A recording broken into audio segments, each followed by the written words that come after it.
Sino-sino ang pinakamalalakas na karakter sa One Piece na walang Devil Fruit? Bali gumawa nga ako ng listahan ng mga pinakamalalakas na karakter na walang Devil Fruit powers. So hindi nga natin isasama sa listahan na to yung mga karakter na hindi pa natin aktwal na nakikita yung mga kakayanan. Gaya nila Rax Disebek, Scupper Gaban, at syempre si Ryuma. Dahil sa hindi nga natin mare-reference kung gaano ba sila kalalakas. Pero I'm sure na malalakas naman ang mga ito. So para umpisahan nga itong topic natin ang ika-13 nga sa listahan natin itong si Kobe. Kung potensyal nga lang ang pag-uusapan umaapaw ng potensyal itong karakter ni Kobe. Ni-reveal rin naman niya ni Oda sa mga recent chapters. Nagtitraining nga siya ng 10 times kesa sa mga kasamahan niya. At ang naging resulta nga nito grabing physical na lakas. Ipinakita nga niya yan nung time na inatake niya itong si Abalo Pizarro. Kaya naman walang duda at hindi na nakakapagtaka kung bakit siya ang pinakapaboritong estudyante ni Garp. Bali dito ko nga lang muna inilagay si Kobe sa listahan natin since isang beses pa nga lang niyang pinapakita yung full power niya. Pero kung sa future nga at makita natin na nakatalo siya ng isang malakas na karakter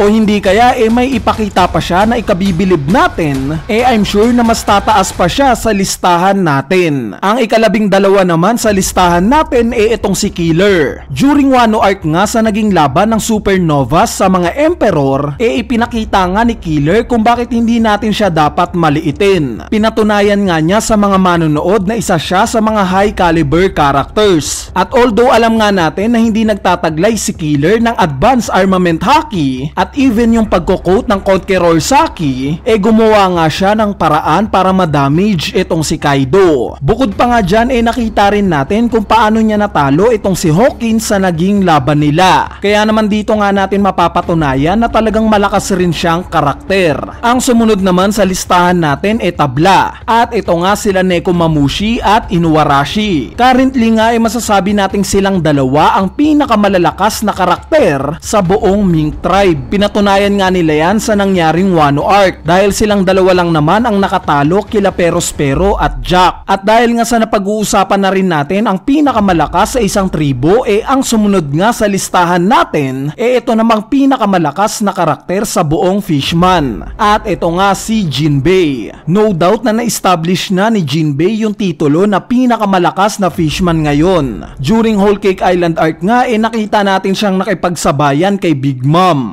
At even nagpaiwan pa nga siya para pigilan itong Big Mom Pirates na habulin sila Luffy. Sa Wano arc naman, pinabilib tayo ni Jinbei sa naging laban niya kay Huswu. At kitang-kita nga natin na hindi pa tumodo itong si Jinbei sa oras na to. Kaya naman ngayong Egghead Island arc nga sana na magpamalas pa itong si Jinbei ng mga kakayanan niya. Ang sumunod naman sa listahan natin itong si Sanji. Sa mga nagtataka nga kung bakit wala sa 11 Supernovas itong si Sanji, gayong mas malakas pa nga siya sa ilang mga karakter dito, nung time kasi na in-announce itong 11 Supernova sa Sabaody Archipelago arc, yung may mga 100 million belly nga lang ang bounty pataas na nakatapak sa Sabaody Archipelago ang kinonsider na isama sa 11 Supernovas. At dahil nga sa nung time na to 120 million belly na ang bounty ni Zoro, at itong si Sanji naman kaka-acquire niya lang ng unang bounty niya which is 77 million belly, si Zoro nga ang napasama sa mga Supernovas. Pero kahit wala nga itong si Sanji, ipinapakita naman niya yung nagiging improvements niya sa bawat arcs. Partida, hindi pa nga nagtitraining itong si Sanji at puro pagluluto lang siya. Imagine, paano pa kung nagtitraining araw-araw itong si Sanji, 'di ba? Panigurado mas malakas pa siya kaysa ngayon. At speaking of Zoro, siya nga ang sumunod sa listahan natin. So itong number 8 nga sa listahan natin at mga susunod ko pang sasabihin mga considered na as high tier characters. Anyway, itong si Zoro nga nakita naman natin ang improvements niya all throughout sa naging paglalakbay ng Straw Hat Pirates. At masasabi nga natin na grabe yung inangat niya. Mula nga sa naging pagkatalo niya kay Mihawk up to sa moment na na-acquire niya na itong Conqueror sa akin niya. Sigurado nga ako na sa mga future chapters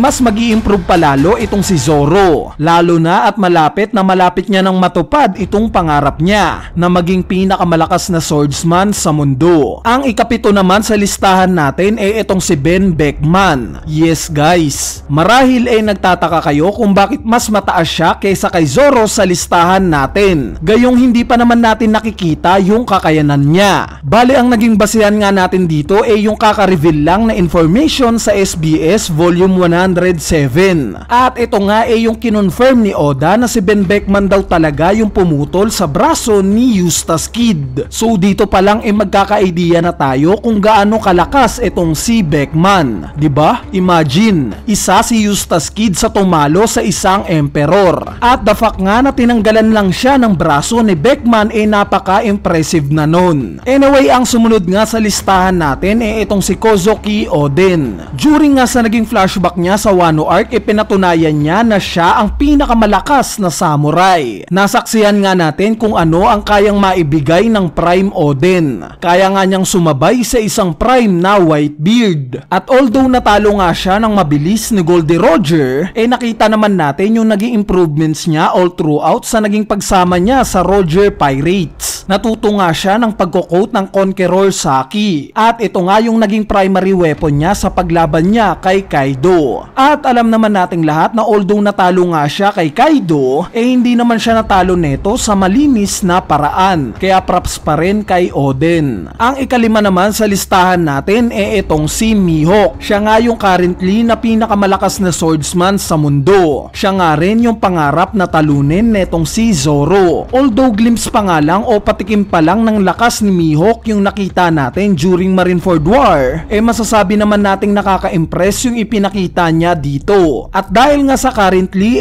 involved itong si Mihawk sa Cross Guild, panigurado na itong full power niya malapit na nating makita. Ang sumunod naman kay Mihawk ito ng si Silvers Rayleigh, ang kanang kamay ng dating Pirate King na si Goldie Roger. Sa naging flashback nga ni Kozuki Oden konting-konti lang yung nakita nating kakayanan ng Prime Rayleigh. Gaya ng pagpigil niya gamit ang isang daliri sa batang Marco. Mostly nga mas nakita natin ang lakas ni Rayleigh ngayong may edad na siya. At kahit nga matanda na siya nagpo-pose pa rin siya ng threat sa kahit na sino. Alam nga yan ni Garp na even nagcommand pa siya sa mga Marines na kapag nakita daw nila itong si Silvers Rayleigh iwasan na lang daw nila ito. Bakit? Dahil alam nga ni Garp yung capability na itong si Rayleigh kahit may edad na siya. Ganon din itong si Blackbeard. Since nakita nga niya mismo yung prime ni Rayleigh nung time na nasa Whitebeard Pirates pa siya. Meaning kung ganito na lang kinakatakutan si Rayleigh kahit matanda na siya, what more pa nung kabataan niya. Panigurado halimaw na Rayleigh itong makikita natin. Ang ikatlo naman sa ating listahan ito ng si Shanks. Recently nga lang gumagalaw na itong si Shanks at pinapakita nga niya sa atin kung bakit ba siya ang isa sa pinakamalalakas sa current era. Yes guys, siya nga ang isa sa pinakamalalakas ngayon. Pinakita nga niya yan during Wano Arc. Isang direct conqueror Saki nga lang ang ginawa niya at napalayas niya na itong isang admiral. Ngayong Egghead Island Arc naman sa pagsugod nga ng Kid Pirates, ipinakita nga niya yung bilis at lakas ng isang emperor. Dahil isang atake nga lang ang ginawa niya at sabay niya nang natalo itong sila Eustace Kid at Killer. Kaya naman no doubt nakarapat dapat siya sa ikatlo sa listahan natin. Ang sumunod naman kay Shanks ito ng si Garp. So sa mahabang pagsubaybay nga natin sa kwento ng One Piece hindi pa natin nakikita itong lakas ni Garp. Yes, sabi-sabi nga lang na siya daw ang pinakamalakas na Marines. Pero wala nga tayong proof kung totoo ba ito. Not until in chapter 1080 kung saan ipinakita ni Garp kung bakit ba siya ang sinasabi na kamatch ng dating Pirate King na si Roger. Dahil sa isang iglap nga lang kahit matanda na siya, ipinakita niya itong kakayanan niya. At sumabog nga yung internet sa atake niyang Galaxy Impact. Dahil yung expectations nga natin sa isang Garp nilagpasan niya. At kung nabilib na nga tayo sa ipinakita niyang to,